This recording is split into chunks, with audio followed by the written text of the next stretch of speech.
All right. This is the Pro Wrestling Illustrated podcast. I'm your host, PWI senior writer Al Castle. Happy New Year. Joined by my co-host, Brian. How's it going? Going all right. Happy New Year, Al. Glad to be back here again in 2026. Yes. And joining us for this podcast, somebody that I came to know a little bit over the break, comic book creator, writer, artist, Eisner Award, three-time Eisner Award nominee, right? Kyle That's Starks. correct. That's me. Hey, thanks for having me. Yes, and we had Kyle on, and real quick, we'll talk further with Kyle. But in the last couple of years, I've gotten more into comics as my kid, who's a budding comic artist, has gotten into it. So I got the weekly visit to my local comic shop, Cosmic Comics in Baldwin. I'll give them a shout out, and I am checking out. And what do I see behind the counter but a very familiar logo? What is that? And in homage, I think you'd say, to our magazine, and you see the similarity there. And it is your new series, Wrestle Heist, which is a comic book set in kind of the pro wrestling space. And I read it, got a big kick out of it, reached out and eager to talk to you about putting this together and just your fandom. It's very clear that you are a fan, so we'll do that in a moment. But real quick, let me plug. You get yours in the mail yet, Brian? Latest issue of I PWI? did. I Yes. did. Yes. This one is my mailman was not kind to this one. Unfortunately, usually they come in better shape than this one, but I think he had this folded up in his pocket or something. But yes, it has got our annual. I think this is now the fifth tag team 100 ranking. We touched on it a little bit last week. The Hardys coming in number one. Also has a feature on Mike Santana, who I got to interview. Feature on the Hardys and a lot more here. It is a latest issue available now at pwi-online.com. Go check it out. Brian, you got a couple columns in here, right? Yes, I did. I have the way it was and the lockup, as I usually do. Of course, I can't keep it straight in my head which topic is in You've which got issue. one of the bloodiest wrestling matches I've ever seen in my Yes, life. right. So Kyle, were you watching then? Eddie Guerrero and JBL. Was it like a dog? No, it wasn't a dog conference. It was like a cowbell match or something like this. yeah, well, they wound up having a strap match the Yeah, following month, where Eddie this was lost the the regular title. match. It was just a regular match. I was there. That's why this is Judgment Day 2004, and I wanted to write about it because I was there and I was backstage and I saw them come back, and it was horrible. It was like being at a crime scene. I mean, the amount of blood, and you could smell it and everything. If you've ever been around, hopefully you haven't, a lot of blood. It's really sickening. But I was there for that, and so I made that. Now it's, God, 22 years almost ago. So I Don't. remember Someone got it. their nose busted, right? Like their legit nose busted. Isn't that what happened? It was just a bullet Um, gone wrong, no, right? it was a blade job. Yeah, he just Oh, went okay, too okay. deep. It was from, ostensibly from a chair shot in the match, and he wound up. I didn't know this at the time that night, but he went into shock from blood loss, and they Wow. had to I mean, I get queasy talking about it right Uh, now. They had to rush him to the hospital right then and there. I mean, it's not a surprise to me just remembering that night because he walked right past me. I was supposed to be getting quotes from him as he came back through Gorilla, and I took one look at him. I said, "I'm gonna leave this man alone." Like, he just had his head down, and it was just blood was just pouring out of his head. It was horrible. Did I remember that that match. have any impact on the decision to eliminate bleeding and blood altogether? Because when it around the same time No, well, it wasn't really because they stopped that, I wanna say, like, 2008 or 9, something like that. It was because remember, there was also that Cena one around that time in the ECW match. I think that was 2005 where he was bleeding down to his trunks. I mean, it Mhm. was horrendous. So no, that did not immediately stop them. It was just when they decided that they wanted to go into the PG direction, that's all, and yeah, they were going away from TV-14, and that was it. blood isn't fun. Maybe it had something to do when they started wearing gloves. When the refs started wearing gloves. When was that? Yes. Well, that's when they, if they got like a little nick, they would stop Uh, everything and they had to come in. And I mean, there is when you're talking about somebody bleeding, it's sort of awkward, but there always has been kind of that sweet spot, right, where it's like You Not too right, much. you do it professionally, enough where it is relatively safe. You get enough of a visual that it does, help the match, but it's not as much cause concern like it was for this match. Because the flip side of that is you then get the guys who blade, and it's like nothing, right? I mean, it's Well, like a draw. there's a technique to it. I don't wanna get too gross about it, but Will you I mean, demonstrate for us, you I'm not gonna there was actually a guy in the office that Mm, used to do that. He was a lunatic. He had a blade in his top drawer, and he actually used to do it. See, okay, the thing is, and this is why it usually happens very late in a match is the best way to do it is when you're covered in sweat because then you really don't have to bleed mixed very draw. much Yeah, because Yeah, yeah. most of it on the really good ones that you see, most of it's sweat, honestly. It's mostly sweat. So that's why when you see guys that it just doesn't look like very much, it's not because they didn't do a good job, it's because they weren't sweating enough. So yeah. it's honestly it's the same amount of blood, it's just not enough sweat. So that's your blading 101 lesson for today, you know. Also, drink a lot of coffee and maybe take a few aspirin I before was you gonna say aspirin. I Ah, think the Ric Flair yeah. swore by that, right? Ric Taking, Flair would always yeah, he always took, like, a couple of Tylenol, and on top of that, he'd be walking around with a coffee right before, just all stuff that thin the blood. Yep. yeah, yeah. Well, you can Lovely. read, all about, Brian's memories of that match and a lot more, in this issue. Head on over to pwi-online.com, subscribe, get your bundle, digital edition and the print edition, mailed to you, deep discounts. We got back issues, we got merch. Here's an ad for our back issues. Get it all at pwi-online.com. And while you've got the computer open, why don't you head on over to Image Comics and pick up Wrestle Heist, and that's what we wanted to talk please. to you about. Kyle, a really fun. Again, what caught my eye was the logo, but then I dug into it, and it really is sort of not to be cliche, kind of a love letter to wrestling. A lot of familiar themes in here. Clearly, you've been following the sport. There is definitely some Montreal Screwjob in there. There's definitely some Vince McMahon influences, some uh, I think I spotted the Ultimate Warrior kinda sorta, in there, at least I Sure. got it. Yeah. Like Beowulf is my if Macho Man and Ultimate Warrior had a child yep, character. yeah, saw that, yeah, yep, and the other character, a little bit of, like, Kamala vibes, I got, but why Sure. don't you tell folks what Wrestle Heist is about? Yeah, so Wrestle Heist is my new book from Image Comics. It just came out last month with number 1, so this month is number 2. We love that. This might shock all of your listeners, but it's about wrestlers doing a heist. It's called Wrestle Heist. It is not super high concept, and it's cool to be able to talk about it in like wrestling terms because I usually have to talk about it and try to explain things in normie terms that makes it kind of harder to like get over, you know what I mean? So yeah, I mean, if I was going to speak to a wrestling fan, I'd be like, here, it's basically what if during the Montreal Screwjob, Brett was injured in a way that he couldn't go to WCW. In fact, probably couldn't wrestle at all. And as a response, he decided he should rob WrestleMania. So that's the overall story of Wrestle Heist. And he has to put together as all heist must, you must put together a team of guys who can help you do the heist, which happens in issue 2 and issue 3. We start putting the team together. Putting the team together is my favorite part of any heist movie. Um, so yeah, the first character you meet in that regards is basically an Undertaker, sort of an old head. He's been around a lot. He's respected, but also got screwed over by this guy, by the promoter. Everyone got screwed over by the promoter, who may or may not look similar to Paul Heyman. And a lot of people go like, "Oh, it's Vince McMahon," and I go, "Oh, well, what you don't know is almost every promoter ever was super evil. So it's kind of a gestalt of all of them. Like, choose any sort of like region era promoter, and they're probably doing something pretty sketchy. It's kind of historical. Even the ones that we like Paul, were a little sketchy, you know. Yeah, Yeah, I love wrestling, and I love archetypes, and I like the shorthand of archetypes when I tell stories. So I think that if you're a wrestling fan, there's a lot of familiar sort of that seems like this thing, or it clearly is inspired by this thing. The main character, Sterling Steele, is sort of like what if HBK had the $1 Million Man gimmick.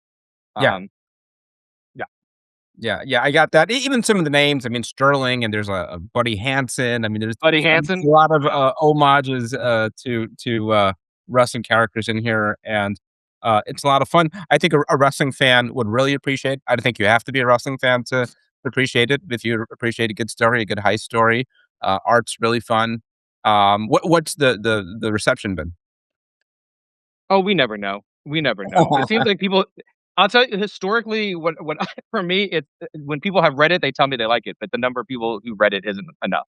So we're always looking for more readers, for more people to get eyes on it and outside of the industry because it is a niche thing, but I did make it in a way I like niche things, and I think we should always sort of be trying to make the things that we wish existed in the world. And then my first comic was a wrestling comic. It kind of got me into the industry, and it's been 10 years. And I was like, it's time to do another one. I want to do something that wouldn't stress me out, that I would have a lot of fun doing. And I think that's what it is.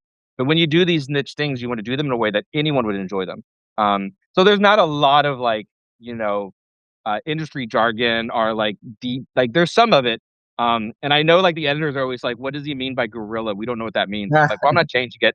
I'm not changing it because I think it's implied. And I think there was something in issue one that was like that. I was like, I don't think I need to one of the things I hate about wrestling when people just do like wrestling comics, which is super hard to do anyway, because you're like, oh, am I going to do a kayfabe wrestling comic where like this is their job, but also they didn't go fight after, like it's a gladiator. I don't like that. But they That always was, like feel Battlemania, right? I mean, do you remember Battlemania? like I don't know. I think I know Battlemania. That was do you remember Battlemania, Brian? It was WWF's, comic series in the Oh, early Yeah, '90s. there was also a well, WCW comic And series too. Marvel put it yeah. out, yeah, I had all Yeah, those, yeah. And they did WWE in sort of the mid aughts, where that was the whole thing. Is like right. it's I like they'd have remember the them, yeah. Shield have a match, and then they would go break up like a human trafficking ring. And you're like, what do you what? Yeah. It doesn't make any sense. Like and I think especially for me, like the behind the scenes stuff is as interesting as the stuff that's happening. It's part of why I think wrestling had such a great resurgence in the late '90s. Is this like oh, we like these characters, sure, but we also like finding out like those people hate each other and they have to Yeah. wrestle each other, or this guy is causing problems backstage and that's why he's not getting title shots. So for me, I go, let's be honest. What do we like about wrestling? It's not, and I speak for myself, but I don't think it's this idea that it's real. Like what we see on TV, it's real. We know it's a scripted program. We're here for our stories, right? And we hope that they also body slam each other, but we like our stories. And the idea that these are real people who have real lives, and some of those lives are conflicting or interesting or problematic, I think adds to it. It adds to it to such a level. Like that's part of why we're fascinated. So for me, if I'm going to do a wrestling comic, it's not the idea that what like if you go and fight Undertaker in a Hell in a Cell match and you almost die, and then you're like, "Shit, are we getting pizza afterward?" You know what I mean? Like, it would be like, what do you go back to the ring, you'd still be fighting them, right? If it's a gladiatorial combat, like, it would never stop. It would never stop. It's like, what is if people did that for a living, we would know about it. Like, we would know. Like, it'd be in the Yeah. papers, right? Like, "Oh, guess who's coming to town?" Like, "We hate those that guy is gonna literally kill everyone at Denny's." We can't have we can't have that.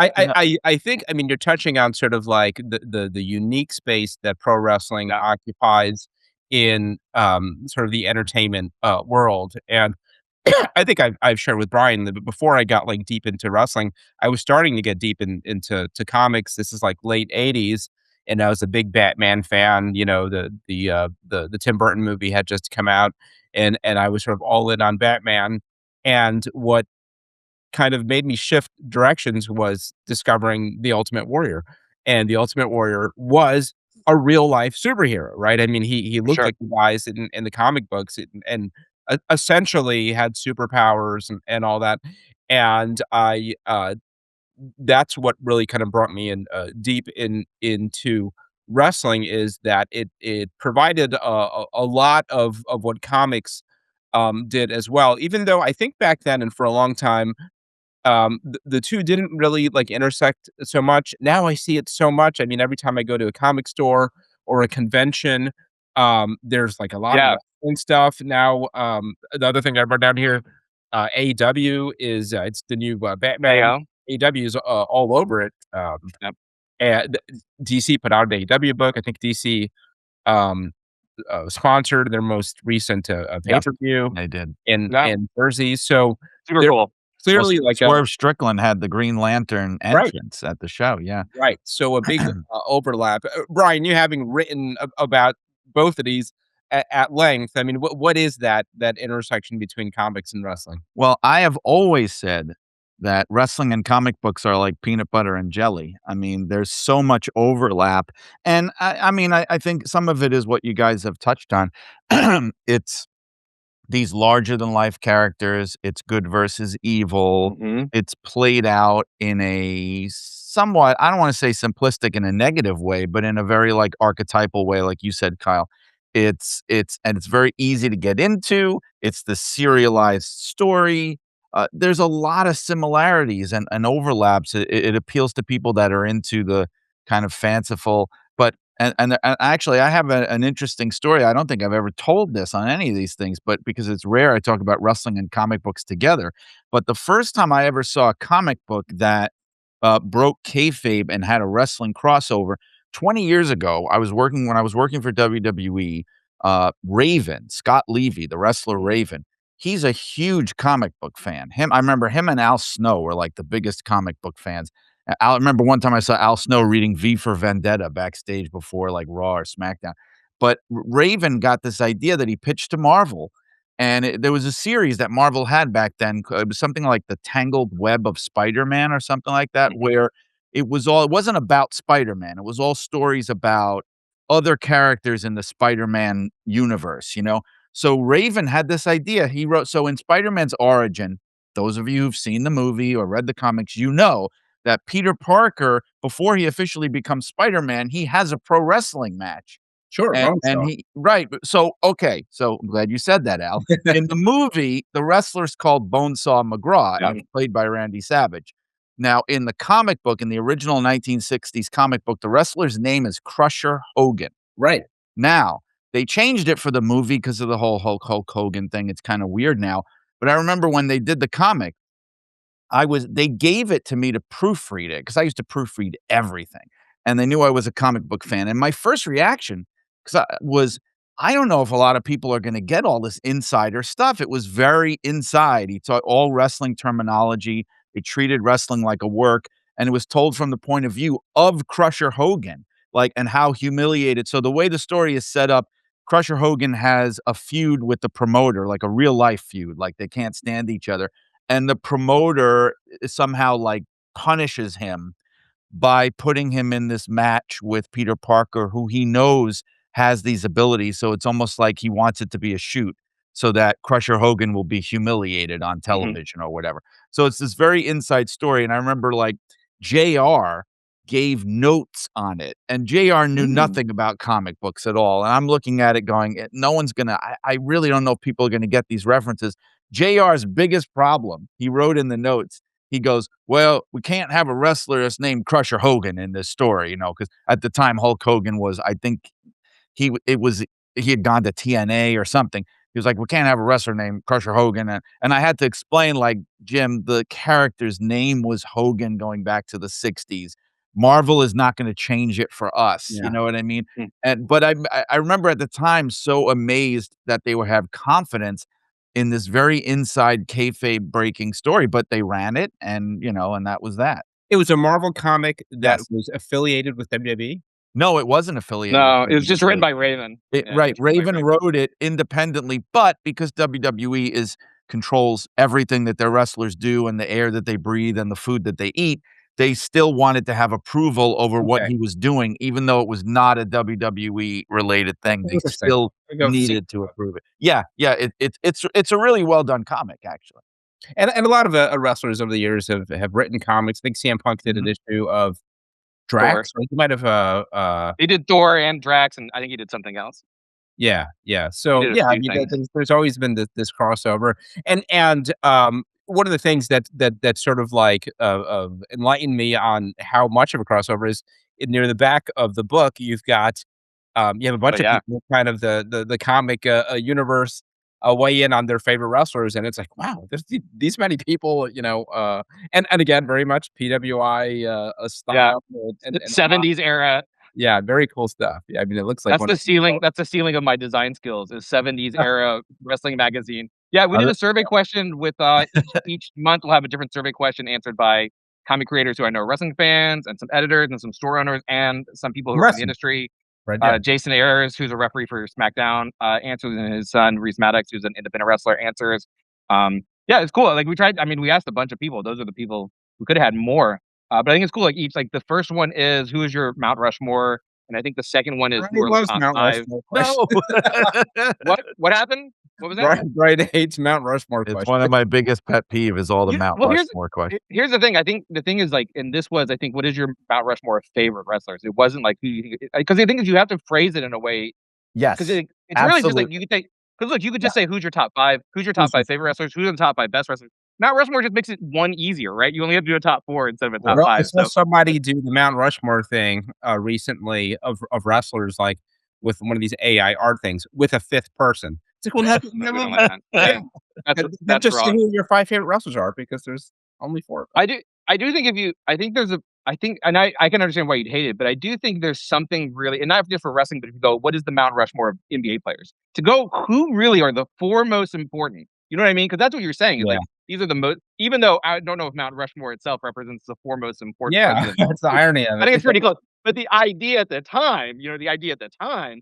So Yeah, the idea is it's like not not like necessarily the Mount Rushmore of presidents. right, right. That's right. Yeah. So I think it's like it's how you phrase it because you go. I think a lot of people they go, "Oh, it's my favorite." Like it's so subjective to say just who's the Mount Rushmore because it's like, is that my favorite? Is that the best? Is it the most important? So I just think really it's a top four. Like, what's your top four Yeah. blank?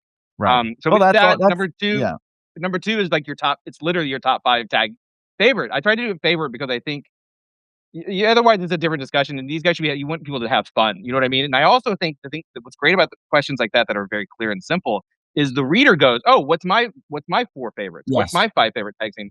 And I think that we do, and I do, um, Mount Rushmore of favorites, top 5 tag teams, biggest what if, favorite, pay-per-view, which is a soft one, but I have a favorite, so I wanted to know theirs.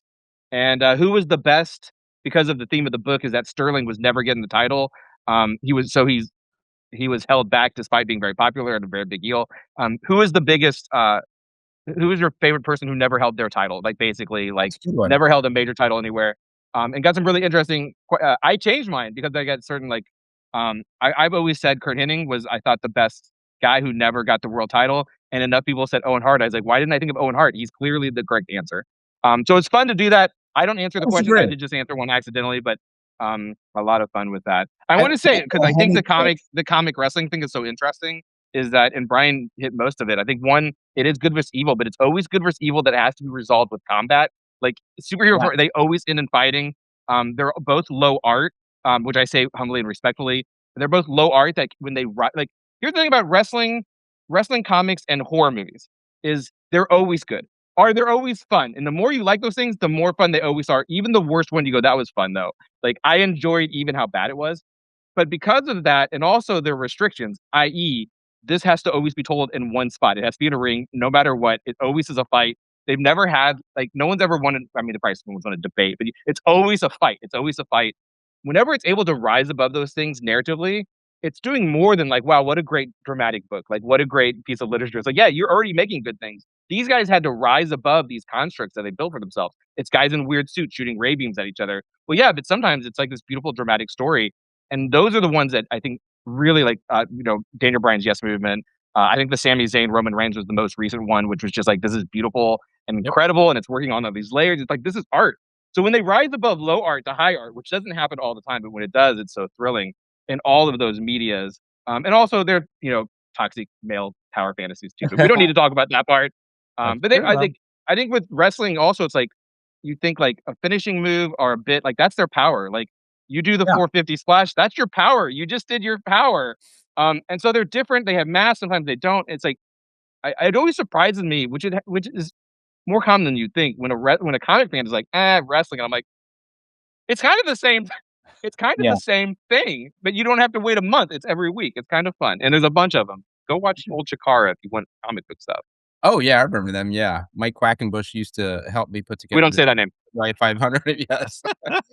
Um, We don't. uh, to that end, I mean, it makes me think, do you lament that some of that's been lost in pro wrestling? I feel like there's been such an effort over, certainly the last 20, 25 years to, kind of wash away some of what drew me Uh, in the early like the '90s. silly stuff.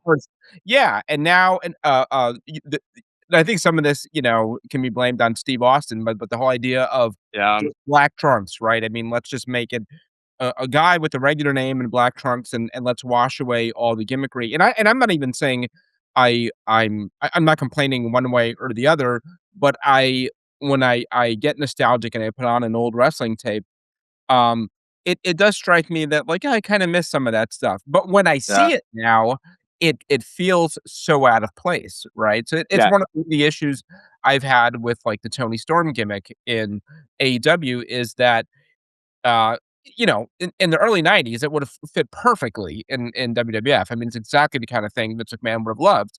In 2025, 2026, it sticks out like a sore thumb in when the rest of your company is just, Guys very wrestling. serious, I don't regular I looking don't know if I don't know if I necessarily agree with that in regards to Tony Storm because I think I look at Tony Storm in AEW, she was like Undertaker in the '90s. It's like, is that guy shooting lightning out of his hands?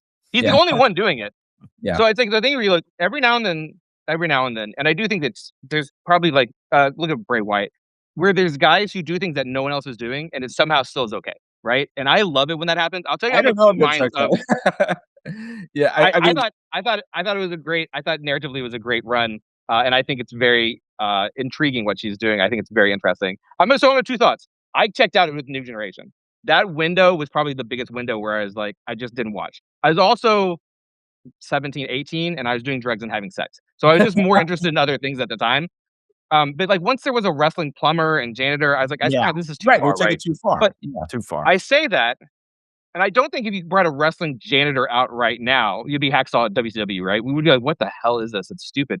But one of the things I think about a lot, just in terms of simplicity of storytelling, and one of my favorite feuds that no one ever talks about is that in NXT, when Dusty was running it, there was Alex Riley versus Corey Graves. And the reason why they were fighting is that he's a preppy and he's a greaser, and that's it. That's all you need. They didn't have to do this convoluted setup. You just put them out there. They're natural enemies. Like we know they hate each other, and so there's sort of a archetypical shorthand for making things more interesting that I kind of miss. But I also like Chad Gable has a gimmick, right? I mean, like it's his real life, Yeah, but he's still yeah, like they're he's the wrestling guy and like they're there. I like it when people have a shtick that's more than just I'm that guy. And I think that's the thing is sort of that's coming back from sort of when they tried for years, especially the indies. The indies loves just he's a goth biker, I think. His name is yes, Mercedes Devilman. yeah. Um, it's some terrible name and they look like a anyway, so I think it's kind of coming back where it's like, "Oh," and it's smaller, right? It's like, "Oh, he's the kung fu Canadian guy." Like, right? Like, we like him. It's more Or nuanced, more about yeah, it's more personality nuanced. traits and less like, what your What your occupation. job what might have Yeah, been. You're a yeah. dentist. Wrestling dentist was rough for me. I was really rough. Well, like Really you rough. said, they just went too far in that time period. Like what you're talking about, Al, with the real, the gimmicks and just these real clear-cut characters. That was almost like a window of wrestling. Because if you really think about it, it's almost like wrestling in that way, not in every way. In that way, it kinda just went back to the way it was. Because if you go back to, like, the '70s, I mean, Right. it's guys wrestling. I mean, Terry Funk is Terry Yeah. Funk, you know what I mean? Harley Race is Harley Race. And I mean, I'm not saying those guys didn't have a persona that they crafted and built. They did, but it wasn't like this insane cartoon thing. But yet there was a balance because you also had Yeah. Abdullah the Butcher running around. You had The the Sheik. Moondogs.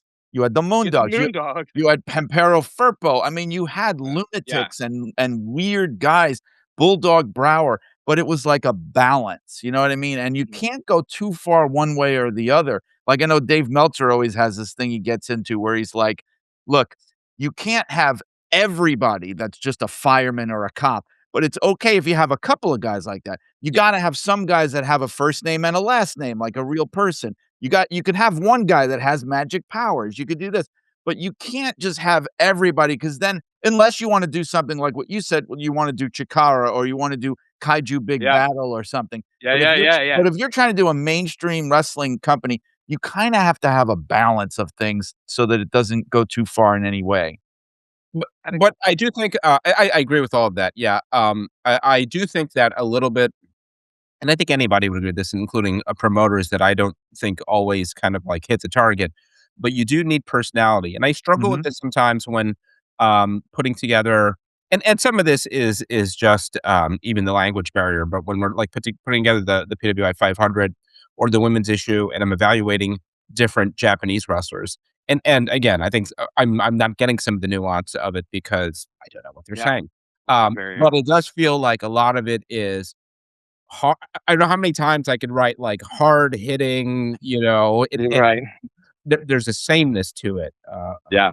Right. The And the I think that's the trick though, because like some of the guys I mentioned and other guys too, who were more a little bit more no nonsense, they still had the talent and charisma to create a persona and to get over with fans in their own unique way without necessarily being a complete caricature. Like they were still able to craft a personality that got across to people in some way, whether it's the Yeah, you know Fabulous who they are. Freebirds, They right? they're Bob defined, yeah. Backlund, Tommy Rich, like they were able to project themselves without having to be like, I'm the guy that spins pizzas in the ring. You know what I Yeah. mean? Like they could We do do it. like pizza, so. Yes, I like Some of it is pizza. also age. I mean, I think when that stuff caught my eye, early '90s WWE, I was, 12 or something like that, and Of course, yes, 100%, Leon Tasman, 100%. yeah, on the Warrior really, like, I thought were cool, and The Undertaker was really cool, and even, like, stuff like Saba Simba, right? Like, caught your eye. I mean, it made you, like, watch the TV, like, "Oh, wow, look at the feathers," or Mhm. or the polka dots on Dusty or stuff like that. It was like, but I'm not saying that was good because I don't know that there was any nuance beyond what they were wearing, right? Like, the Red Rooster, what That nothing. give him a red Well, rooster other than the fact that, like, he had his hair Yeah. styled up like a but rooster and to go cock a but doodle. Al, you mentioned Dusty Rhodes. I'm sorry to interrupt you, but that's a classic example that of what they were doing in that time period. Because Dusty is the greatest example of a guy you didn't need to mess with that. He was Yeah. Mhm, over as can be. He was beloved. He was probably the greatest babyface promo of all time. He could have just mhm. been doing what he kept doing, but they had to be like, "Nah, we're gonna Yeah. just turn it up a little bit more. We're gonna have you in polka dots. We're gonna have a Punishment, lady. We're gonna have punishment, sapphire dancing." Yeah. We're gonna have punishment. vignettes where you're cleaning out people's toilets. Like, But it made it work. they couldn't just say, "This is enough. You Yeah. are enough of a character." You know what I mean? Yeah. But sometimes one Dusty's yeah, d go Go ahead. Dusty's definitely a type of character where he is clearly a defined character that Mhm. still feels very real, which is that perfect balance of, this is an all-American, blue collar boy who represents us, and he's gonna go out there and he's gonna do the good fight, and he never gives up. But he's a character, like, you know what I mean? Like, that Yeah. is a character, And he that was carries nothing also his. like that, newsflash, he was nothing like that away from the ring and the cameras. I hate to burst Yeah, I'm people's sure. bubble. It was a character for sure. Yeah, yeah. But it was like, that's smart. I mean, Ric Flair was, the 2%, right? He was the 2% guy that we hated most of the time, and so they did have character. I do think that is the sweet spot where you go. I don't want to name any names, but look at, we'll say, the top four guys at AEW right now. They kind of all have distinctions, but the next four, it's like, what's your thing? Like, what is your Mhm. thing that makes Yeah. me really? And you can go good wrestling match, great moves, 100%. But I'm here, like, I will say that I'm a story guy. I'm always there for the story, I'm always there for characters, and it's always like, well, what look, Dan Severn would have killed everybody, right? Like, if we were doing this where we go, who's like, should they roll out and be terrifying? Like, why didn't it work? It's 'cause he had no personality, and there wasn't really a defined character except for, "I used to hurt people," right? Like, Ken Shamrock is the more successful version of that, where he had some character, where you see, like, oh, Kurt Angle, right, is the king of it. Kurt Angle is the king of, I'm this character, but I also have legitimacy, but I'm also playing this role. That's the sweet spot. That being said, it's okay to have some plumbers. If there's a tag team of plumbers, that's okay. You can have one. I But Yeah. it take can't one. just be a bunch of guys that do great moves, like you said, and I think Or cut the that's a same little promos. Sometimes I it can mean, be. Sometimes it yeah. can be. Or all have that kind of earnest it's hard for me to distinguish, one wrestler's promo skills from another often in AEW. I feel like so much of it, Yeah. there is a sameness where, I think there is a clear difference in if an angle, is taking place, you can envision CM Punk is gonna handle that differently than Roman Reigns, is gonna handle that Right. differently than Seth Rollins. And I don't I think there are people in AEW who get that too, but it does feel like the interesting thing is I think some of this is generational, and, I was talking to somebody in my day job who's probably 20 years younger than me, and, is a wrestling fan and is an AEW fan, and I was telling him, well, the one issue, one reason maybe I lean toward WWE more than AEW is because of storytelling, and he said that's why he Mhm. prefers AEW, and he saw the storytelling as better than AEW, and I don't know. I mean, I In guess ring? Like, is he talking about in-ring storytelling? Like, that's true. Like, I in don't ring, right? I think he sure, meant yeah. like the booking or the I angles, think right? I think he meant, yeah, booking and angles and things like that, and I There's mean, no they're there there. Here's the thing. I say Yeah. respectfully that is incorrect. Well, this is what I have a few thoughts on this. I think with the AEW stuff, because I've seen people passionately also make this claim a lot that the storytelling, the angles, the booking is so much better. I really think, and I'm gonna try not to be Well, condescending. Here's what I'll say. I think that you have to do a lot of mental gymnastics. Like I've heard people who are diehard AEW fans and they'll defend the storylines and the rivalries. And I find often what they're doing is, and you guys will appreciate this. It's like they're almost creating their own headcanon. Like they're adding that's more okay though. to it. But it's Yeah. something that AEW and Tony Khan is not doing. And what they're bringing to it is not what everyone is gonna see in it.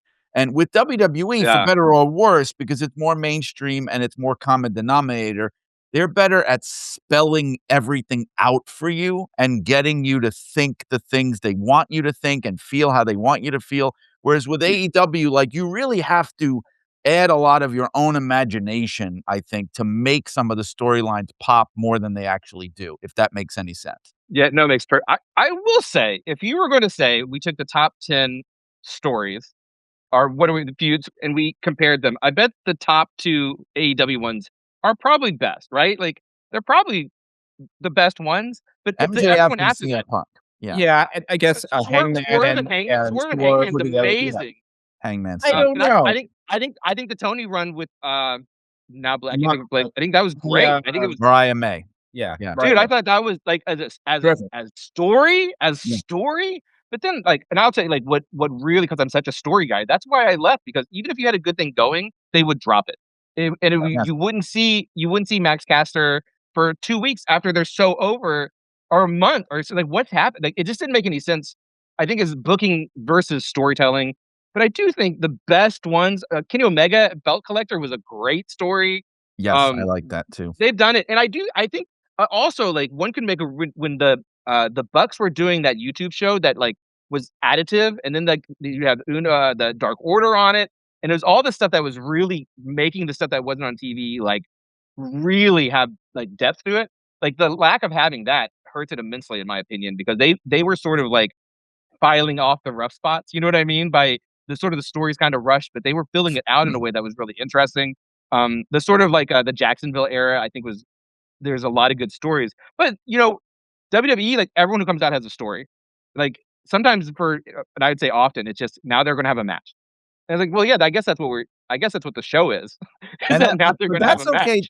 Let me just say that's It's okay okay, too sometimes because 100%. then you get into, like, the Vince Russo philosophy, which was right before I got to the company, which, people love and people hate, but what he did that now everybody does is I agree. every single wrestler needs to Everybody has have a Have a some program. story. storyline, and I don't think that's necessarily true because then Yeah, it gets I to be agree. Oh, too much. I think it's true. I think it's true. In fact, I would say I think it's true because I love it, and that's why I love NXT. NXT is my favorite. I think the other guys fail to do that. I think AEW, everyone does not have a story. That's part of the No, problem. And that's sometimes true, though. it's just guys wrestling, and there's a fair amount of guys who we see a lot of who don't have stories. I don't want to say maybe Jay Uso for a long time was just like a very good shirt selling thing that we love, and I'm not going to down that guy. I think what he's doing is God's work, making money for them.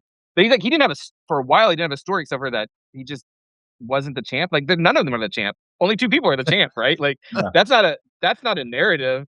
Um, so I do, and the reason why I do, like, one of my favorite things about NXT is, and I could glowingly go on because it's my favorite, is, 1, everyone has a story. I'm not saying it's good, but also neither are they. Everyone's trying their hardest, and they clearly wanna entertain me. Like, that's the thing I like about that show the most. They clearly wanna entertain me, where I would argue one of these 2 programs that we speak about, the owner's trying to introduce himself, more often than anything else, and the other one, they're McDonald's. They don't care if they amuse you or not. You're just gonna enjoy their hamburger. I So think that's what I like about NXT right now, is that's that correct even on if both, it's yes. rough, it's very rough sometimes, but it's like watching high school theater, which, listen, is not for everybody, but Yeah. they're all trying so hard, and I love that they're trying, And there in the past has been a handful of indies Not where that was dating clearly though. the case. Yeah, And the thing with NXT, and I agree with you about all 3 of those brands and companies, and I think it's more acceptable to me with NXT because that's kind of the purpose of NXT. They're trying to get all these people to get Sure. as much experience as they can doing these things. I find it more acceptable to do the everybody's got a story there than in the other companies because I just feel like when everyone's got it, and I know maybe we won't agree on this, it's harder to Oh, no, focus. It's I harder to agree. make the biggest things really feel Yes. important, and Yeah, sometimes yeah. I almost feel like that you have to sometimes have matches that are just matches on the lower card Agreed. because it creates like a Agreed. baseline, and then you can go crazy later on, Yeah, yeah. you know what I Here mean? here's what I say about everyone has a story as a guys, as a professional storyteller, that's me, Kyle Starks, 3-time Eisner nominee. Check out my book, Wrestle Heist. I'll say this, everyone should have a story, but not everyone's story matters that day. Like, you have your top Yeah. 5. You have your top 5, and frankly, everything should go around these top 5. But if one of your guys is wrestling cowboy trying to make the title, you have him fight one of those guys with a minor story, and just don't forget that minor story. And, like, we just don't see I think one of the things that also was sort of frustrating when I was full-time AEW, outside of the weird, like, what was the back why am I blanking on what was Caster's tag team with Billy Gunn when like, they were so over. The They were Acclaim. so over they claim, yeah, and then they just disappeared, and it's like, that's bad. That's failure, They right? were the most Is that overact in wrestling for, like, a split second, they really were. for, like, 6 weeks, Yeah. and then, like, they just weren't on TV. It's so weird. That thing makes me crazy because it's like, one, that's money on the table, and that's those guys' careers. Like, that's their careers. Um, those guys you keep, but it's like the other stuff is that AEW wouldn't put everyone on TV, and then it reached the point where it's like, well, they were gonna do like a rotation, like a weird rotation thing about who gets. No way, dude. That's not how you do it. Like that's not how you do it. You go. These are your 5 guys. These are the top 5 guys. Top 10 guys. These are the top 5 feuds. Right. We got to make sure we get women. Can we get women like 45 minutes? Is that possible? Probably not. Okay, not gonna do that. We'll give them one match. It's 10 minutes. Don't worry about it. Um, don't worry about it, guys. But yeah, yeah, there as much as we probably like that, the way WCW was scheduled out, sort of during its which is like we're gonna get the cruiserweights for the first hour, right? We're gonna get the cruiser, and then Mhm. we're like, that's the wrestling. If you like wrestling, boy, do we got you. Then we got the second hour, which is like literally the mid card, and then the last hour is nonsense, just like a bunch of guys, a bunch of egos trying to kill each other. But that kind of structure is like really what it's not what it should be. But like if you go, well, we're gonna do the hero's journey as like sort of a template for telling a story. That's a good one. Give me wrestling, give me a little bit of character, give me a lot of character, and then give me the guys that we paid to see. And everything leads that last hour, right? Like everything is you're sprinkling in your Stone Cold arriving and he's getting beat. Like that's leading toward that last hour, which is just like hot story time. And that middle part is these are the guys these is your LA Night window, right? Like the middle is your LA Night window where you go, these guys probably could make us a lot of money and they're over, but they're not like main event necessarily over. That's what you have that hour for. That's when your Mick Foley becomes mankind, right? You gotta have that. Um, and I think AEW is like trying to please too many people, whereas WWE is just trying to please its stockholders. Like they both have their inherent problems. I think they're both uniquely. Are you guys familiar with the game called Journey of Wrestling by any chance? It's a browser based game. I love it by the way. It's super No. Journey of Wrestling. And you sort of can start a promotion or you can take over. It's very cool. Journey of Wrestling, everyone, check it out. But there's 2 ways, like if you're gonna make a new promotion that you can make one. One is like sort of entertainment, and the other one's pure, and pure is very much like your New Japan, where like Yeah. you're just trying to do good matches, you're just trying to do matches. And like Ring of that's a way Honor. that's legit. Sure. Our PWG, right? Like PWG in its day, where you're just trying to do. We want the best possible matches, and I'm here for that because like I also like NBA. Like if I want to watch just displays of athleticism, I Right. think there's also more places to do that. But for us to get these types of sort of low art, beautiful comic, you know what I mean, ridiculous, violent stories. There's only one place to get that, right? There's really only one place on television I'm going to get that, and that's wrestling. So it's like, guys, don't give me that part that I can't get anywhere else. Like, give me the I'm glad that dude did a flip. That was awesome. yeah, Like, yeah. that was No, I cool. I That I was a cool hear flip. you. Yeah, I mean, when you look back on, um, uh, eras in wrestling that were memorable, and I think we're probably just coming out of one in WWE. What you're gonna remember is from 2020 to 2025-ish is the Bloodline storyline, right? Mhm. And all the twists and turns and Cody finishing the story and coming up short at WrestleMania 39. I put my WrestleMania. Oh, I yeah, was yeah. there. I Oh was boy. you're not gonna remember, along the way what every match was like. I mean, when you Yeah, mentioned Jey Uso, and I think of this was still the Thunderdome era, and this was early Bloodline when Jay was feuding with Roman, and they yeah, did the Hell in a Cell match where he yeah. got he got Jay to quit by like choking out Jimmy and almost. I mean, this was just great storytelling. So good. It's so It was good. so well done, and I'll take that over, a six-star match any day of the week, and I think that makes it a six-star match. I mean, That's if you do it Yeah, a well, different way. that's Yeah, what makes it good. Yeah. and the thing I when do I like a mentioned six-star match though. when or an 8 or a 9, when I mention Ring of Honor, what the thing about that is too, I a lot of times I'll call it the Ring of Honor effect. And look, I don't mean to knock them, and I'm talking about the real Ring of Honor, not zombie Ring of Honor of today. But the thing is this, I loved Ring of Honor. I don't Me want people to too. think I didn't. But the reason they worked is that was their It thing. was different. Yeah, It yeah, was what Yeah, it they was perfect. did to stand out. My problem is that the influence of it has spread to everything where now that's what everyone wants to do. Kyle, you will get this reference 'cause I'm a comic book guy. I liken this to Frank Miller. I loved The uh, Dark Knight Returns as a kid. I thought it was the coolest thing ever. I loved that he was deconstructing these characters. What I did not need is 40 years of every single yeah. Batman writer That trying to portray Batman as a psychopath and doing this and Superman as a stooge and Yep. doing the same thing. That was Yeah. one way of interpreting these I characters, not the only way. Yeah, I think I would James say that that's the Alan Moore Watchmen effect more than the Frank Miller Dark Knight Yeah, Returns thing. okay, that's fair too. 100% is that sort of deconstructionist. Look how real and dark and gritty it yeah, is. right. And I would say, look, for comics and for for wrestling, early '90s were rough, man. It was a rough time.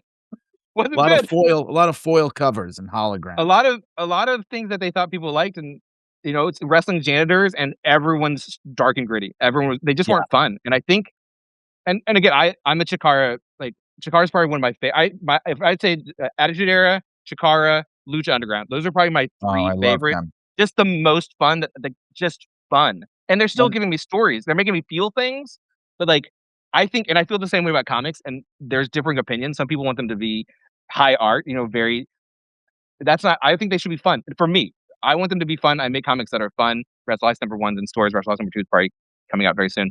Um, I think they should be fun, and I think wrestling should be fun, which doesn't say it can't be serious, it can't be dark. We love that. But I think if, like, we're not having fun, what are we doing? These are entertainment, right? Yeah. They're entertainment.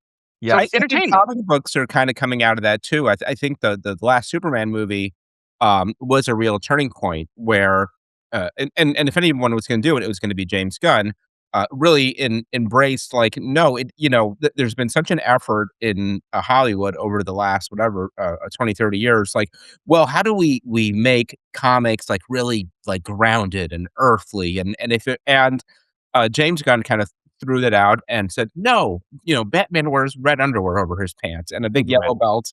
And, I mean, one of my favorite scenes of that movie was when, Superman is having the conversation with Lois in her apartment, and outside the window, Right. there's, like, the alien blob, like, fighting the rest of the Justice Gang, and Superman's just sort of like, they've got it, what was great about that it explained to you, like, yes, this is the world that they live in, right? This is it's not that crazy in their world that there's a guy with, red underpants over his clothes flying around or an alien in the sky. This is their reality, and that's what makes comics, so much fun and so great is that it's not grounded, it's not earthly, it is escapist entertainment, and to some Yeah. extent, Or wrestling, it doesn't have to be at least. It yeah. can be, but it doesn't have to be. To Yeah. that point, one thing I wanted to ask you, kind of like, related to wrestling is what are your thoughts on the need for a fine line between baby faces and heels, which is another thing that kinda washed away somewhat in the Vince attitude the Vince, Russo era, and even now, I hate it all the time when it comes up, and I get why they do, but even Cena did it during his heel turn where it's like, "Well, I don't think We a don't talk is a good guy or a bad guy," and that I didn't get happen. that you No, no, wouldn't do something. that never happened. We're not talking about that. Never But happened. I think, like, the whole gray line thing is so tired, Yeah. and I would say yeah, less than, like, whatever Russo's sort of influence on sort of how things were booked is how dramatically Stone Cold and The Rock affected how people thought characters should be, um, which is that we're neither, right? We're kind of mean, but we're violent, but we're also kind of funny and we're likable, but we're real people. I think that's started to fade away a lot. Whereas like you can have it's just like the gimmick characters, right? Like you can have 5 of those guys, and that's great. What's great about that is that you can have Stone Cold Steve Austin fight the Undertaker, and you can have him fight the Big Show, whoever the good guy they're trying to get over that didn't work at the time. That is great, right? Because they're always what a great piece to have. And I think Swerve and Hangman sort of exist in that space. So Hangman, when he's face, like we want to cheer for. Like give me a guy I want to cheer for. You got to give me someone I want to cheer for. You know what I mean? You have to because it is ultimately good versus evil, and I think that's why they've moved away from it being such gray areas. I think we know who the good guys and bad guys are now, Yeah. and anyone else is a wild card. And we love a wild card. You just can't have a roster of wild cards. I Yeah. think the thing is like, oh, what do it's always interesting when you look at trends, and there's a lot of it in comics where you go, why did this one succeed and this one didn't? You're like, oh, well, they understood what people actually were liking, right? Like, early Marvel, Brian, you'll appreciate this conversation as we go. Early Marvel, like the big success of Marvel was they started doing very real people. Fantastic Four, these are human people who've had this outstanding. Peter Parker is a human guy. Daredevil is a human guy that these awful things were happening to that made him into these things. But they also spoke in a way that was fitting to the times. Like they were the first time that it wasn't sort of written like newspapers where it's written to, the 8th grade reading level or whatever. So people are using jargon, they're using lingo. And DC goes, man, people they like it when they use that lingo. So they make like a metamorpho who only speaks the lingo. And they're like, why isn't this working? Or Jimmy Right. Olsen is like saying crazy things. Like so it's like you go they miss the mark of why people like it. Like people we do like it when they're themselves turned up to 11, but we like it because it's a character, right? We like it because it becomes a character. MJF is a character. Um, if it's just a vague sort of "I'm this guy," you could do some research. Like, look at the roster, be like, "It's that guy, it's that guy, it's that guy." They're not defined. It's them to 11, but who are they? Like, they have no desires or needs or wants. So I like a tweener, but it's like at one point in time, like that was like if you look at WCW in their last like 2 years, it's all tweeners. It's all Yeah. tweeners. Who's the good guy? Who's the bad? Right. Sting and DDP are the good guys. I think Goldberg was a good guy. Sometimes I wasn't real sure.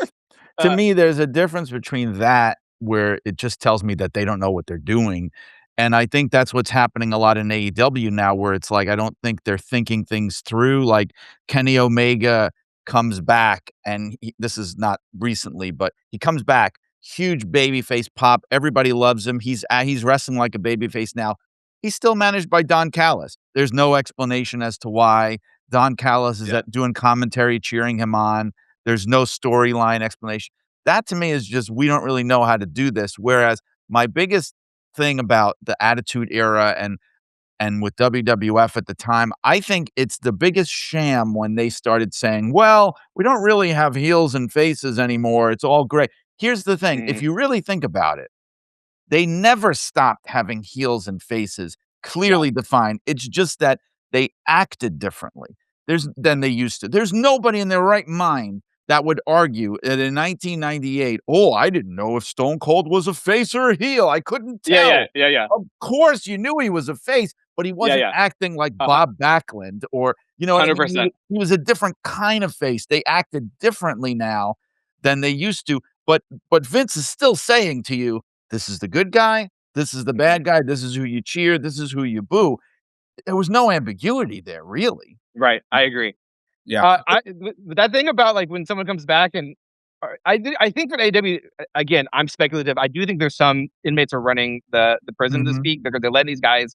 I think it's less than what it was when it started, but I thought actually it worked best when clearly everyone was doing their own thing early on. When it's like, oh, these guys know their characters and they know what they would do in these situations, and it's like whether or not these guys are taking advantage of what position of power they have.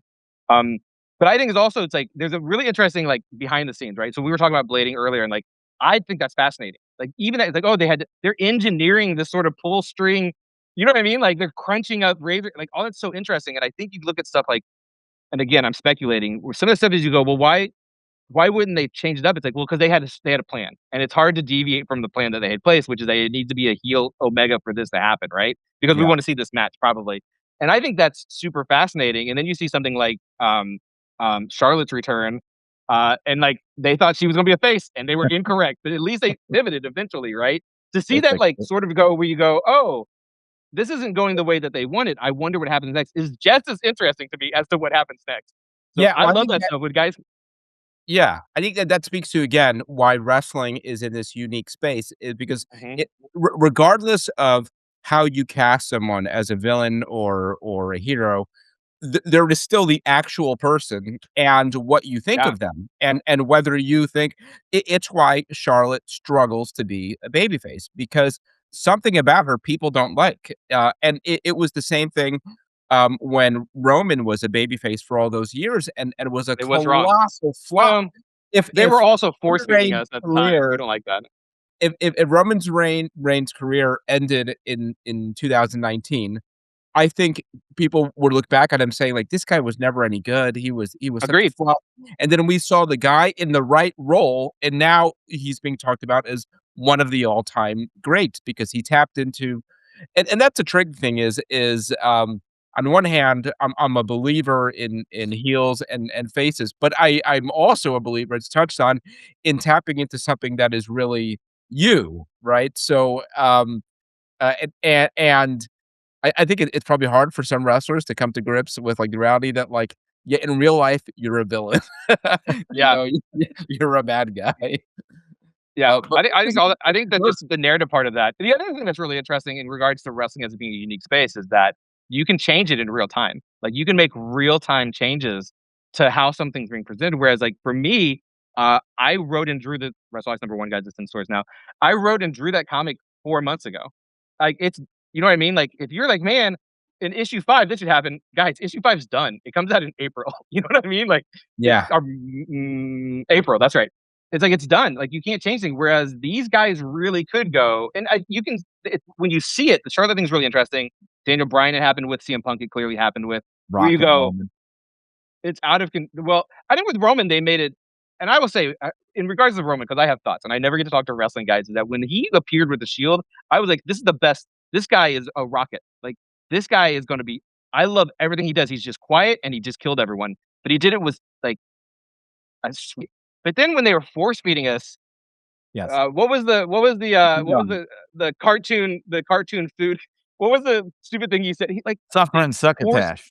suffering Oh my sack oh my god. gosh. But I the thing is like forgot they were about that. force feeding us, but I think if you remember, we were all like, this guy should be a villain because we don't like him. And it's Yeah. like they like WWE or especially WWE does the thing. It's like, oh, he's got X-Pac heat. It's like, yeah, no, we hate him. You don't understand what's happening. You think we don't like him because he's so good at being a bad guy? No, we hate him. Make him Oh, a yeah. bad guy. I remember And being once in they the did it, convention center when he headlined a pay-per-view there against Samoa Joe, and I oh think there yeah, that was there was a hope that he was gonna lose the title, and when he won, that place cleared out so quickly, like, nobody wanted to be there. yeah, Like, "Ah, crap," and everybody was I mean, the building was empty in like, 5 minutes, yeah. and yeah, it was true go away heat. Yeah. Isn't it Yeah. weird? It's such a weird thing where and I don't touch on this, and but Wrestle Heist has an aspect where it's like you're the best worker. Sterling Steele's the best worker. We never gave him the title because I, as the promoter, had just some shitty ideas why you shouldn't be champion, right? Like I just had some shitty ideas, and that's really interesting too. Is that these guys are deciding?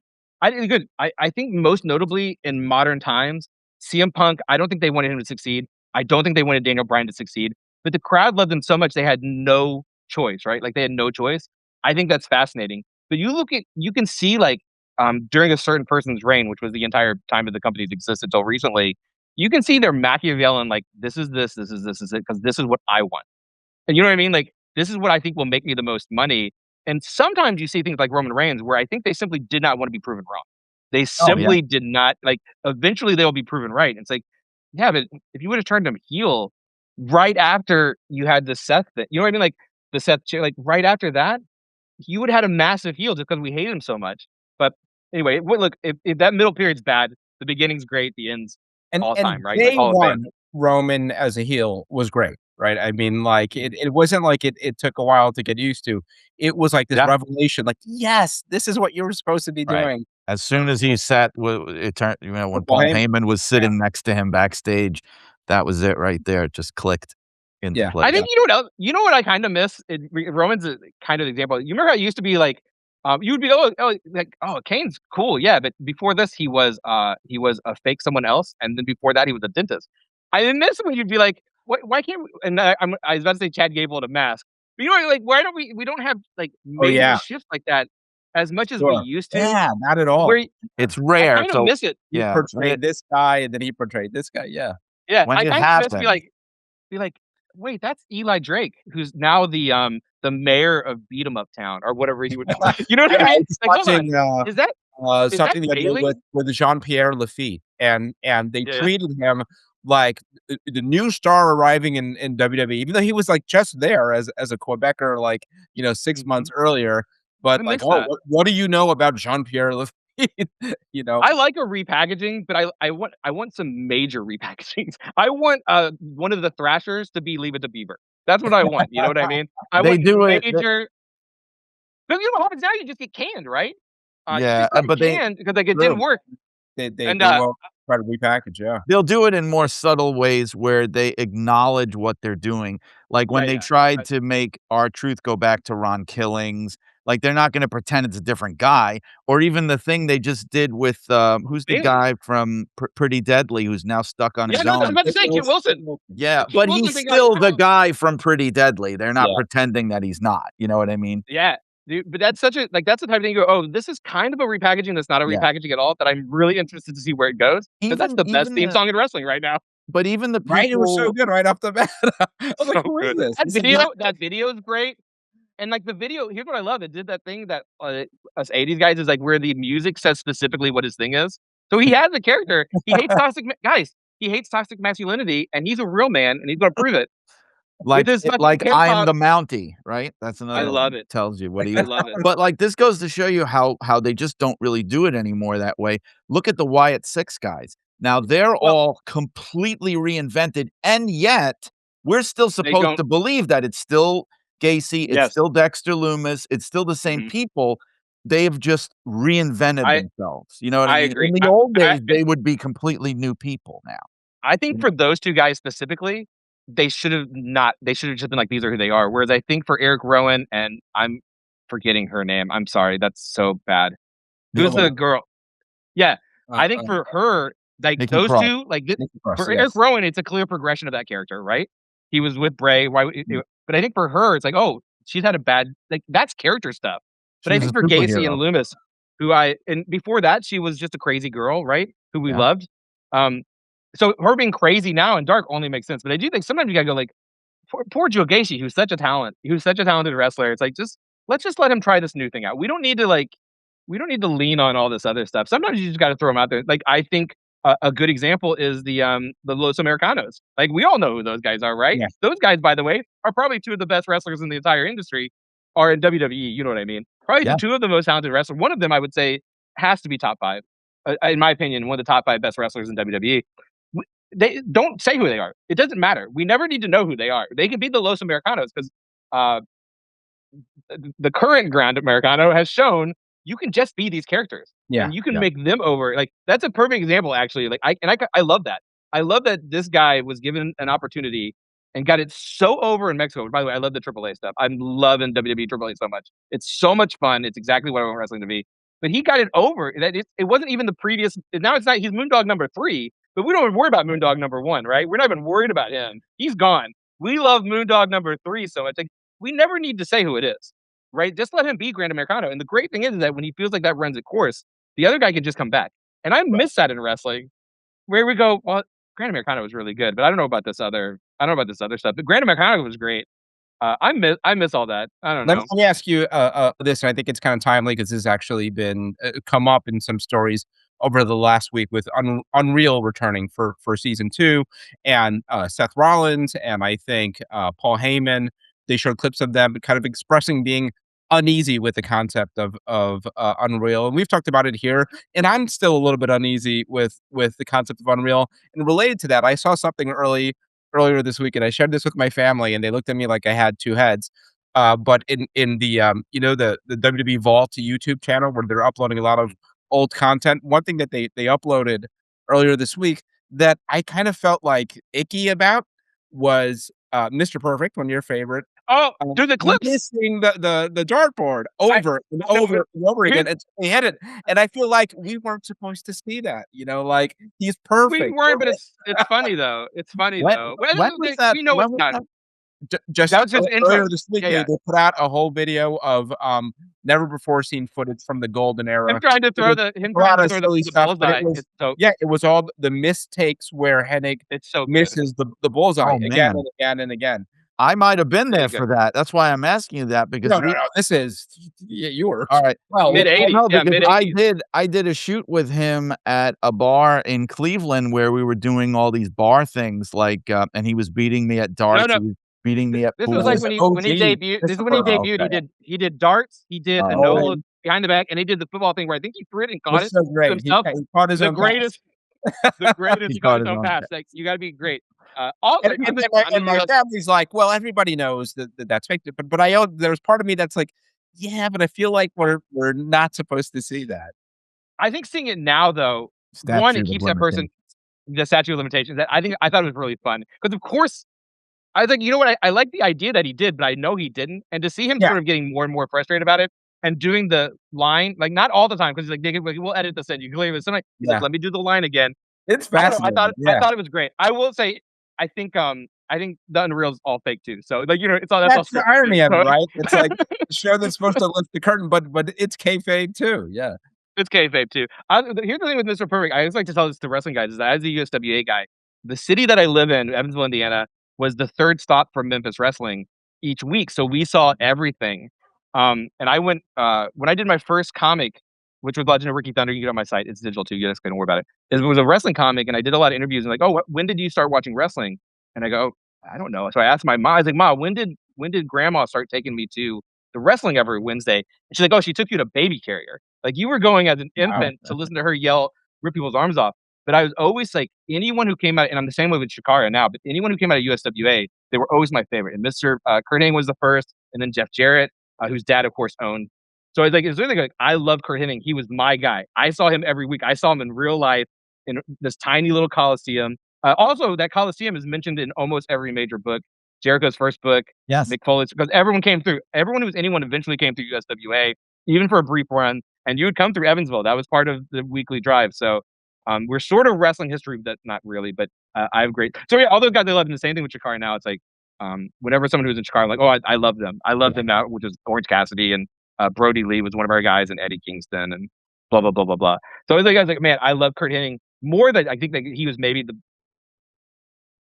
I wouldn't say he's the best, but I thought he was the best wrestler. I liked him more than someone who I'm not. I don't want to say people names because they get very mad if I say certain names. I know these wrestling fans that get very mad if I diminish certain name. I But know thought what you're Kurt Hennig was the one. thinking. I can read your mind. It's okay. I know. Kurt Hennig was the guy like I love everything about him because I'm interested with PWI. We used to do this thing with the top 500 because we used to do this thing with my wife where I go, oh, there's four categories. There's four categories, and you can get up to 5 stars. It'd be like it was like ring work, character, health, and like presentation, right? Like those are the four things.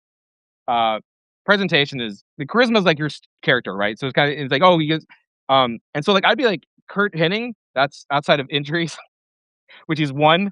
He's 1 star. He's like 5 stars and everything else, right? Great character, looks good, wrestles great. That's what we want. If he was healthy, he would have been who knows? Like Rick Rude, I think is another one of those guys where it's like Yeah. these are a bunch of high. But one thing, and so you go like oh Steve Blackman, right? Ring, you know what I mean? Like presentation 5, ring work, we'll say high. Character, no 0, it's Yeah. 0, and like that hurt. Lance Storm, who's all 5s, but a 1 in character, even though I don't know if that's fair. We all know that's not actually fair. His That character was was his great. gimmick. That his gimmick was that he was boring. That was literally Yeah, his he was so good at it. He was so good at it. Yeah. No, no, do you is that what you guys do? Do you have like We have criteria. We're yeah, usually defending it, but the one thing that you sure, left out that is it probably the most important is a win-loss record, because at the end of the sure, day, yeah, yeah. that I think see, I would say that's that's presentation. I would say that falls under presentation, which is like it's because I'm so 80s, 90s bias. It's like, if you have a really cool entrance, you know what I mean? Like that'll make a Finn Balor when he first came in, right? We yeah. love Finn Biz 5-1, 5-5, 5-1, 5-1 or whatever because injuries and character. I think early on, but dude, like that ring work was the presentation was so good with the you know what I mean. So Yeah. I kind of miss also like a really, really dope, which is why I'm soft on Kit Wilson after one appearance. It's like, please give me this great entrance. I just want a great entrance so bad. Or Bailey with the wavy Oh, yeah. guys. Like every now and Yeah. then, like you have something like that that's so Goldberg's intro was unbelievable. It could have been anybody. And then to go It could have and been Spike Dudley could have been coming out to that intro, and we would One have of been my losing our favorite minds. Actually, one of the most memorable heel turns ever for me was when Bailey came out and stabbed all those balloon guys to death with a Unbelievable. knife. So smart. That was So smart. fantastic. Yes. Yeah. yeah. So For what smart. it's worth, Kurt Hennig, I mean, at least as far as Pro Wrestling Illustrated is concerned, was a world champion. He was AWA. right. He's an AWA So world champion. but so this is when we do the thing, which I think is issue 3, where it's like, who is the best? It's like the major, you know what I mean? Like we can go to the regions is different, but Yeah. Yeah. because it was Henning might have been NWA too, right? No, he was. NWA He maybe. was AWA Okay, all in right. like the dying days of AWA, right? Like So 88. He got it. Something like that that. particular what if was like, you know, if you were world champion in ECW, it doesn't count for WWE, I right? hear It you. just doesn't. Yeah, yeah. But Yeah. I love Raven. I'm a huge Raven guy. Who, by the way, we're Neil Gaiman Sandman shirts. Like he was totally like we thought that was so cool. Yeah. But like he was never WWE champion, right? He was never or even you count that great, which I think is one of my favorite mid-tier title runs with the Raven squad, one of my all-time favorite mid-tier belt runs. But he wasn't world champion, so he would make that list, even though I'm pretty sure he was ECW world champion. Or Taz wouldn't make that list, right? Taz wouldn't make that list. So you'd be like, who are the best? Who are the best guys? So I wouldn't be like, oh well, he was like Kerry. Yeah, I know Kerry Von Erich. It was also But a different we thing. don't right, right. Mm. So that was the sort of the construct of that particular question where it's like, yeah, of course Rick Rude surely held something too, right? I mean, World surely. class, right? I think he was. Yeah, yeah. Yeah. So like that's legit, and that's legit. Like that's legit. That's legit. But I think if you look at the career, we're talking about WWE, WCW, AEW, New Japan, and you're like, if you win in New like Shinsuke, you know what I But mean? Like even he some doesn't of get that. those, and we've had this conversation here about world title status. And over the years, we've recognized some companies, and it fluctuates. Even some of those, it really depends on the era, right? I mean, I think TNA is a good example that there Yeah. was an era of TNA where they were very legitimate, and then there's another era where they were not, and now they're kind of coming back. How many Ring of people? Honor too, right? There Sure. was like a 8-year window of Ring of Honor where it was all future greats. It's like we truly would Ring count was a that. number 2 Truly, company in WWE for a little bit of a stretch there before AEW opened up. I mean, a de facto, a number 2, a default number 2, but when the Young Bucks, were there and Cody was there, Ring of Honor was drawing some huge crowds, Mhm. to AEW. So, Yeah, that's true. yeah, I never think that was a Big Money Matt era too. I think that was Big Money Matt right. era. Yeah, we Yeah, love it. We yeah. love that. No, I hear the number 1 tag team according to PWI. I didn't count on talking about Kit Wilson, so much, but I do hope that was one of those, I think it's interesting that we all sort of, like, perked up, like, yeah, that because I couldn't stand Pretty Deadly. I mean, I just thought it was just a lazy, boring gimmick. I couldn't tell you one, They were my wife's favorites. Oh, man. yeah, When I they just never Yeah, came got out. that's this intro, and that's the thing. That's 100% the thing though, right? Is that they were like if I spoke to like one of my queer friends, guess who their favorite was? They Pretty had the Deadly. ABBA theme music. They Yep. had the slow But motion hair blowing thing.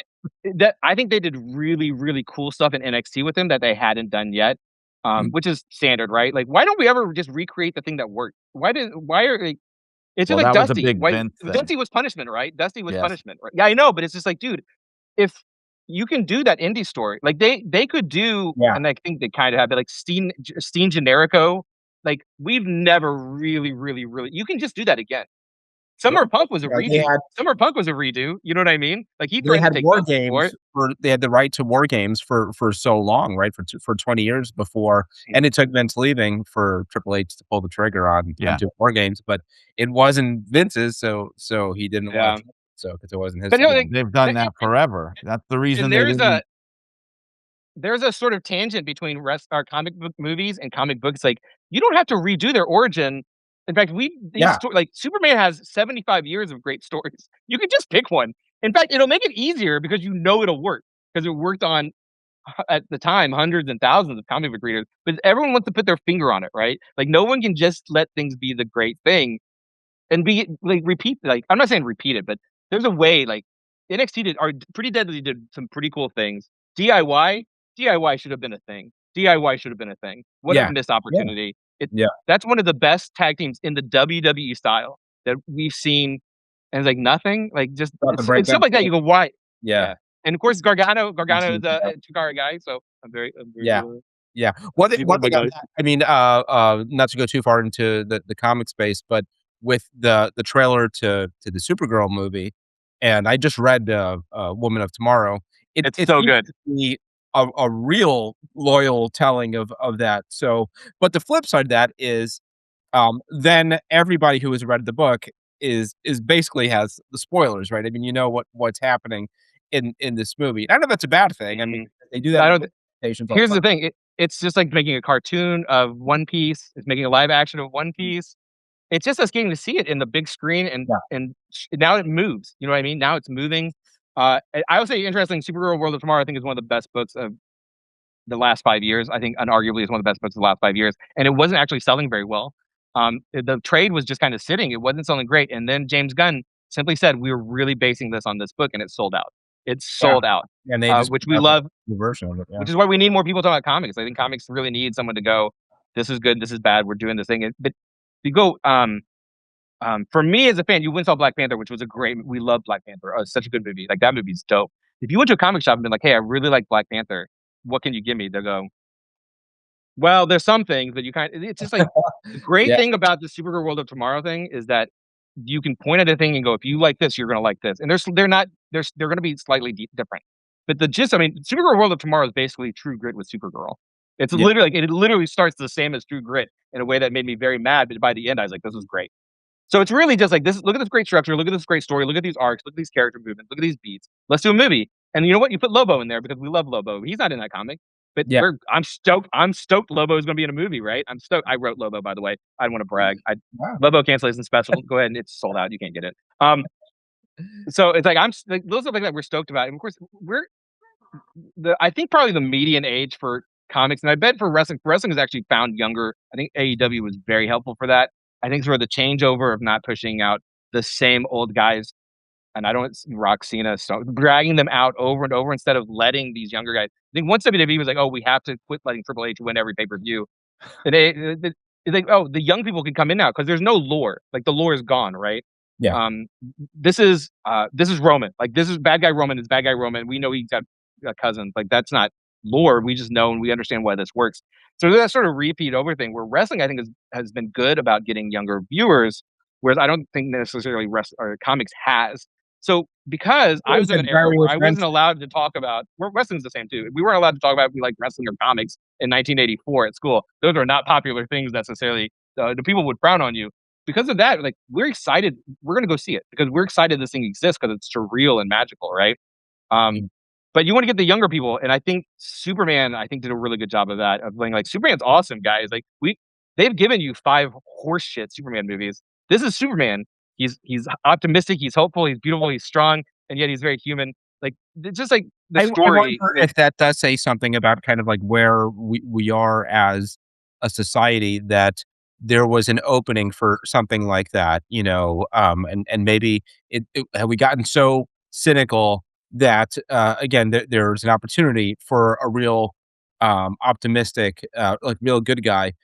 You know, 100%. like, you know, tying it back to wrestling, Cody Rhodes, right? We hadn't Mhm. seen the Hulk Hogan baby kissing, flag waving, good guy get over. Cena. We've seen attempted, yeah, but Cena was hated by half the fans at any given That's time. fair. That's fair. Incorrectly. Cody Incorrectly. is adored. Cody's Yeah. doing 100% babyface, good at upstanding, citizen, and is over. Yeah. It's sort of like the Superman thing. I There's agree. I think you always need to have one guy like that, who's yeah, clearly the good guy, clearly the hero. For WCW is DDP and Sting. Like those yeah, guys were 100%. If someone was in trouble and someone's going to run to the ring to help them, it's going to be DDP or Sting, right? Like because right, they're the good guy. And I think you want to have one. If you can have two, it's great because then you can have two good guys sort of rotate the main event, right? yeah. But if you have like 5 guys that are just like unnaturally good, the bottom ones, you're like, you guys, you're not benefiting from this. You know what I mean? Like you're losing money by being this nice. You Yeah. should. You should Hey, try to get a personality. I don't want to keep you too long. This has been a lot of fun. I think we ended up talking probably equal parts wrestling and comics. So it's success here. Kyle, tell fans where they can pick up Wrestle Heist and anything else you got going on. Yeah, hopefully you can pick Wrestle Heist up in any comic shop. If not, they can probably order it for you. I'm on all social media. I'm Kyle Starks. I got stuff coming out. Vertigo is coming back, which is a huge deal for DC. It's been gone. Vertigo, of course, we're Sandman and Swamp Thing and Why the Last Man and all these great sort of they're bringing it back, and I'm a part of that in February. It's called End of Life, which is basically John Wick meets Northern Exposure. It's super good. That's February. They're bringing back the line for the first time, I think, in 10 years, maybe longer than that. It's been a while since we had any Vertigo. And I have a horror comic out right now called Devil on My Shoulder, which is a bloody revenge. I make comic books. I'm Kyle Starks. I'm on all the social medias, and I have a Patreon if you want to give me $1 every month. If you give me $5, you get stickers. Wow. I'm going to be harassing you because I've got a budding comic artist who is looking for career advice. So you may be hearing from me. Yeah, Uh, absolutely. I think because of the size of our industry, again, very similar to wrestling, I think that we kind of want to look out for each other. Like, I'm happy to answer advice. I'm happy to give advice. But there's also no one way to do it. Like comics, just like wrestling, like there's no one way to get to the big show. Like there's a lot of different ways, and the joke is like you get yeah, one gets in this way, that door closes. Like you don't get that option anymore. right. So all we can do, like in the end, we just make the best work we can. That's all we can do is make the best work we can. Absolutely. I'm making the best. Of course, if you can do it better than everyone else, like I do. Listen, guys, here's the thing about Kyle Stars. It's pretty Uh, good. It's pretty good. It's pretty good. Check it out, Kyle Stars. and Brian, what have you got going on? You're also in the publishing world. So how's the book going? Yeah, the book's doing very well. Irresistible Force: The Life and Times of Gorilla Monsoon. It's been in the top 10 wrestling books on Amazon since September. It was number 1 for 2 weeks, and it's always in the mix there, and it's available in digital, in print, and in audiobook. The audiobook version is narrated by me from Podium Entertainment. And also, I wanna say that I have a limited supply of personal copies that I'm signing for people. So if people wanna buy a signed copy directly from me, they could either find me on social media, which is easy, or they can email me at brianrsolomon@yahoo.com. Are they still doing voting for the Wrestling Observer Award? Oh, Al, thank you. Okay, yes. So the ballot is out now for the Wrestling Observer Newsletter Awards for 2025. There is a Best Book Award. You have to be a subscriber to the Observer to vote, but I'm sure a lot of people that listen to this would be. So you have to, it's in the latest issue of the Observer. I'm pretty sure it's still the latest issue, and they're accepting ballots all through the month of January. I would encourage you, if you read the book and you liked the book, to consider voting for Irresistible Force. Isn't that a tactful way to say it? For best book of 2025. If I win, I don't want to jinx it. Nobody, because I won for Blood and Fire in 2022. No one has ever won multiple Best Book Observer Awards as Really? a solo author. Brian That's cool. Alvarez did it collaborating with others. No one has ever done it as a solo author. So if you like the book, consider voting for it. Yes, let's do it. Absolutely. Yeah, glad I brought it up. Awesome. All right, guys. Thank you so much. I appreciate it. Thanks, everybody. We will be back soon.